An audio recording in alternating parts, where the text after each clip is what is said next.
central Hamas stronghold in the Jabalia refugee camp that served as a training center for the October The 7th ugly face of massacre. war.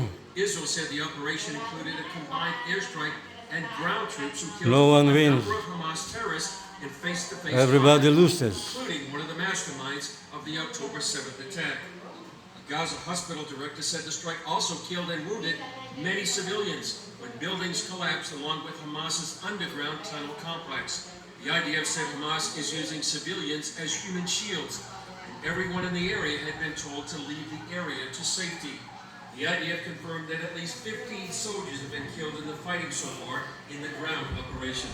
Meanwhile, the military's Arrow air defense system successfully intercepted a ballistic missile aimed at Israel in its first operational use. The Iranian-backed Houthis in Yemen, armed with a large How arsenal could Christmas of be merry? missiles, took responsibility for the attack. This operation is the third operation to support our oppressed brothers in Palestine and confirm that they will continue to carry out more qualitative strikes with missiles and drones until the Israeli aggression stops. Hezbollah leader Sheikh Hassan Nasrallah also released a cryptic video pointing to a speech that will be delivered on Friday. Some speculate this could be the terror group's declaration of war. Due to the rise in global anti-Semitism, Israeli President Isaac Herzog on Tuesday called on nations around the world to protect and support their Jewish populations. This is a message that must be heard loud and clear. When they say from the river to the sea, God bless they us say without any Jews. When they demonstrate on campuses against Israel, that means without Jews. When they criticize Israel, fighting for its, defending its people, and fighting against the most brutal attack that humanity has seen in last generation, they mean no Jews. This is a fight not only against Israel, it's a fight against anti-Semites all over the world. And we are here to strengthen our brothers and sisters of Jewish communities all over the world. The Pentagon announced U.S. Special Forces stationed in Israel are helping the IDF identify and locate hostages and American citizens held in the Gaza Strip. It also announced 300 more troops are being deployed to the Middle East to support efforts to deter a wider war. Meanwhile, the Palestinian Crossing Authority said more than 400 foreign passport holders will be permitted to leave Gaza by Wednesday. Staying right now in our house in Pampanga. Addressed the press for the first time.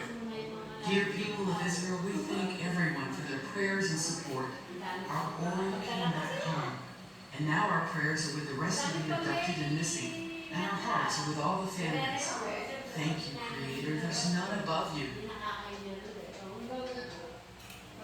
Well, joining me now is Chuck Colton. You're there in what many people refer to as the West Bank, but the Bible calls it Samaria. Chuck, tell us exactly where you are and what you're hearing. I'm standing on the top of Mount Blessed from the Bible, and it's fascinating to be here in this place, especially since from my vantage point right here, I can look over here and I can see the Mediterranean Sea just behind Tel Aviv, and when I look off that direction, I can see the Jordanian border. To be able to stand here and literally see the breadth of Israel, The garden, coast to coast, is just vehicle gate, amazing. The reason I'm here is because there's a lot of, obviously, the car, tension happening here between the Arab majority population that populates Judea and Samaria and the 235 or so settlements of Jews that are up here. There's one just like our main entrance.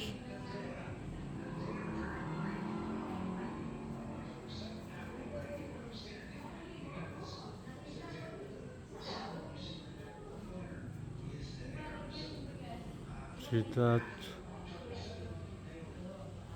part of the European Bataan. The place is called Batchawan.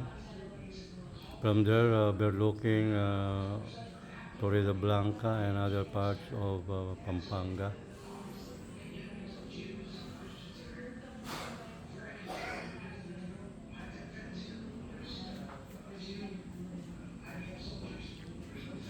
Today is November 2.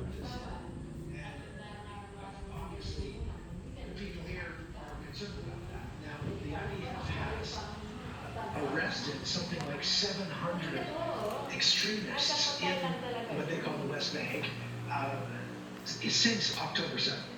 And that's just indicative of the amount of extremism that is here. Some of these villages are Palestinian, under the Palestinian Authority. Some of them are actually what they call Hamas villages, I'm told. And so there is a lot of extremism down there, and they're very concerned about that.